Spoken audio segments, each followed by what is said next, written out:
Nimekuja hapa kwa amani, sikuja kwa shari. Hayo unayafanya hayakubaliki. Hayo unayafanya hayakubaliki kabisa. Kwa nini unanyanyasa binadamu? Kwa nini unalipiza kisasi? Kazi ya Mungu unaifanya wewe. Kwa nini? Sasa sikiliza, nimekuja hapa sura hii kwa mara ya kwanza. Nikija kwa mara ya pili, vita ama zako ama zangu. Msema msisini. Hayo ndio yalikuleta kwenye kiwanja changu. Ndio jalio kuleta. Nakwambia, ondoka.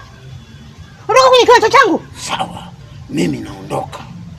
Lakini kama utaiona sura yangu tena hapa inakanyaga uwanjani kwako, hivyo ni vita vikubwa sana. Hivyo ni vita vikubwa sana. Nje atamia mkasidi, mkome mwananyani. Hadia, heye. Uchiri hano, kukiwanza kene. Urantebika nuralingoro kabiri. Ndrakoganya, tuyuri cha msema msisiri.